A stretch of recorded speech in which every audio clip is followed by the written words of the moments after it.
चल रही है। हुमायूं कबीर धरने पर बैठे हैं, उन्हें अंदर नहीं जाने दिया गया था, जिसको लेकर के टीएमसी और हुमायूं कबीर के समर्थकों के बीच झड़प देखने को मिली। विरोध के बाद धरने पर बैठ गए हैं हुमायूं कबीर। तस्वीर में कुछ आपके सामने हुमायूं के खिलाफ जबरदस्त नारेबाजी हो रही है। टीएमसी और हुमायूं समर्थकों में झड़प हुई थी, अंदर जाने पर नोकझोंक हुई। मुर्शिदाबाद में वोटिंग के बीच में ये जबरदस्त बवाल हुआ है। फोर्सेस की तैनाती यहाँ पर भी है, लेकिन यहाँ पर हुमायूं कबीर और टीएमसी के समर्थक आपस में भिड़ गए।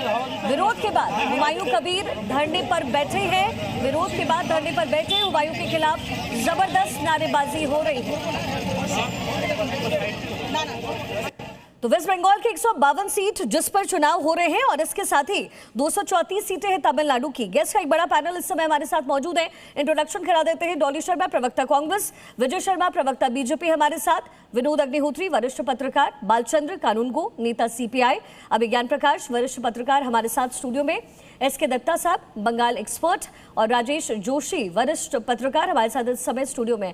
अभिज्ञान जी, सबसे पहला सवाल आपसे है, एक तरीके से वेस्ट बंगाल की अगर बात करें तो वन पार्टी डोमिनेंस बनता हुआ नजर आ रहा है, इसकी वजह क्या नजर आई है? और हमने देखा है कि पिछले कुछ दिनों में चाहे एसआईआर का मुद्दा हो, चाहे अलग अलग मुद्दे हो, महिलाओं का मुद्दा हो या फिर अल्पसंख्यकों का मुद्दा हो, बीजेपी मुद्दों को उठा रही है, लेकिन क्या ग्राउंड पर इसका असर पड़ेगा? नहीं, देखिए, हम लोग सब लोग यहाँ पे यही कह रहे हैं कि ये चुनाव इसलिए वाटरशेड है क्योंकि ये साफ तौर पर ममता बनर्जी वर्सेस बीजेपी का चुनाव है। स्वाभाविक है कि बीजेपी जितना कोशिश करेगी उतना मुद्दों को उठाएगी और लोगों तक पहुंचाएगी। ऐसी स्थिति, राजनीतिक स्थिति पश्चिम बंगाल में पहले नहीं थी, लेकिन 3 से 77 सीट पर पहुंचने वाली बीजेपी अब उम्मीद करेगी कि वो 100 के ऊपर जाए और इस स्थिति में आए कि वो वाकई एक पॉलिटिकल ऑल्टरनेटिव या पॉलिटिकल चैलेंज हो ममता बनर्जी के लिए। इसलिए मैंने पहले भी कहा, अभी भी रिपीट कर रहा हूं, ये वो चुनाव है एंटी इनकम्बेंसी को देखते हुए जहां ममता बनर्जी को सबसे प्राथमिक तौर पर प्रायोरिटाइज करके अपनी ओरिजिनल पोजीशन को होल्ड करना है और ये समझना सबके लिए बहुत जरूरी है, जबकि बीजेपी को अपनी ओरिजिनल पोजीशन से आगे गेन करना है। बिल्कुल बिल्कुल। अब विजय शर्मा, बीजेपी प्रवक्ता हमारे साथ है। विजय जी,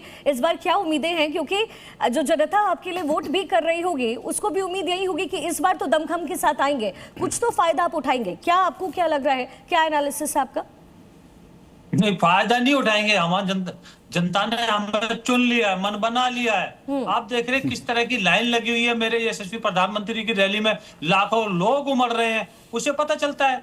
आपके संवाददाता लोगों से पूछ, अरे यहाँ 21 में मुझे घुसने नहीं दिया था, जो गुंडा लोग दिया था वो सब बंद है। आज गुंडा नहीं है, इसलिए पीसफुल वोट आएगा। आम आदमी वो हिंदू हो सकता है, मुसलमान हो सकता है, पीस चाहता है, शांति।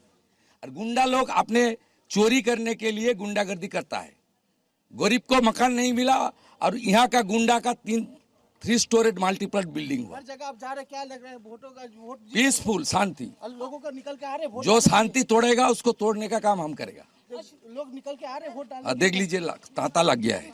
इस बार परिवर्तन तय है। 35% पोल हो गया 11 बजे। देखिए, एक अलग तरीके का ही जोश नजर आ रहा है सुवेंदु अधिकारी में भी। विजय जी, आप अपनी बात पूरी कीजिएगा। जी, तो जिस तरह से तुष्टिकरण की चाशनी में ममता दीदी खो गई, और अभी तो मैं देख रहा था कि राहुल गांधी जी का वीडियो आया, वो खुद मानती हैं कि ममता दीदी ध्रुवीकरण की राजनीति कर रही है। तो एक धर्म, एक संप्रदाय से कोई